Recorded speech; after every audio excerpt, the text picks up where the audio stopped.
कोकणातील प्रत्येक घडामोडींचे लाईव्ह अपडेट पाहण्यासाठी आताच कोकण कटा न्यूजच्या सर्व सोशल मीडियाच्या प्लॅटफॉर्मला लाईक, फॉलो आणि सबस्क्राईब करा. त्यांना मी एकच सल्ला देईन की माझ्या मतदारसंघामधून मला शहाणपण शिकवण्याची गरज नाही. माझा मतदारसंघ कसा शांत ठेवायचा हे मला समजतं. हिंदुत्व एका शिवसैनिकाला त्यांनी आम्हाला हिंदुत्व शिकवू नये आणि म्हणून मला वाटतं ठीक आहे, त्यांनी कुठे सभा घ्यावी, काय घ्यावी हा त्यांचा वैयक्तिक प्रश्न आहे आणि हिंदू धर्माचा प्रचार ते करत असतील, आम्हाला आनंद आहे, त्याबद्दल काही दुमत नाही. परंतु माझ्यावरून टीका करत असतील तर मी एकच त्यांना म्हणेन माझ्या मतदारसंघातून मला शहाणपण शिकवण्याची गरज नाही. हिंदुत्वादी विचारचं सरकार आहे. खाता आमच्या देवेंद्र फडणवीस साहेबांकडे आहे. FIR मध्ये आज नाव आलं नसेल, कोण असेल वाचवणारे कुठे बसलेले, पण ते का आमच्या मुख्यमंत्री साहेबांपेक्षा मोठे नाही. संबंधित काही खात्यातल्या लोकांनी लक्षात घ्यावं. मला वाटतं काहीतरी 14 लोकांवरती काहीतरी FIR दाखल झालेले आहेत आणि मुख्य आरोपी आणि असे आरोपी मला वाटतं ते माझे मित्र आहेत. मी एकच सल्ला देईन की माझ्या मतदारसंघामधून मला शहाणपण शिकवण्याची गरज नाही. माझा मतदारसंघ कसा शांत ठेवायचा हे मला समजतं आणि आम्ही जन्मापासूनचे शिवसैनिक आहोत. आम्ही लहानपणापासून वंदनीय बाळासाहेबांचं बाळकोट आम्हाला रामदास भाईंनी पाजलेलं आहे. आमच्या हातामधला झेंडा आम्ही कधी खाली ठेवला नाही. आता ह्याचा अर्थ त्याने समजून घ्यावा. आमच्या हातामध्ये आजही भगवा झेंडा आहे आणि उद्या आमच्या हातात भगवा झेंडा राहणार. हिंदुत्व एका शिवसैनिकाला त्यांनी आम्हाला हिंदुत्व शिकवू नये आणि म्हणून मला वाटतं ठीक आहे, त्यांनी कुठे सभा घ्यावी, काय घ्यावी हा त्यांचा वैयक्तिक प्रश्न आहे आणि हिंदू धर्माचा प्रचार ते करत असतील, आम्हाला आनंद आहे, त्याबद्दल काही दुमत नाही.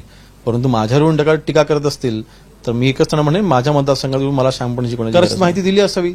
तिथल्या दापोलीच्या काही स्थानिक लोकांनी कदाचित त्यांना चुकीची माहिती दिली असावी, कदाचित त्यांनी चुकीचं ब्रीफिंग केलेलं असावं आणि म्हणून मला वाटतं त्यांनी जर का एखादा फोन करून मला त्यांनी विचारलं असतं, जर त्यांनी कम्युनिकेशन केलं असतं मलाही बरं वाटलं असतं.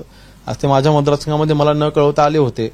ठीक आहे, त्यांचा तर मगाशी म्हटलं पण त्यांचा तो वैयक्तिक दौरा होता, पण त्यांनी काही शासकीय देखील तिकडे काही पाहण्या वगैरे केल्या. आता मी त्या मतदारसंघातला आमदार आहे, मी त्यांचा सहकारी मंत्री आहे, त्यांना माझ्याशी बोलावं का वाटलं नाही आता हा प्रश्न मी त्यांना विचारेन ना. शेवटी काय करणार? आज राज्यामध्ये हिंदुत्वादी विचारचं सरकार आहे. खाता आमच्या देवेंद्र फडणवीस साहेबांकडे आहे.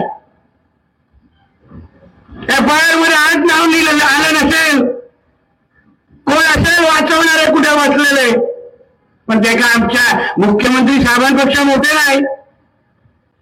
संबंधित काही खात्यातल्या लोकांनी लक्षात घ्यावं.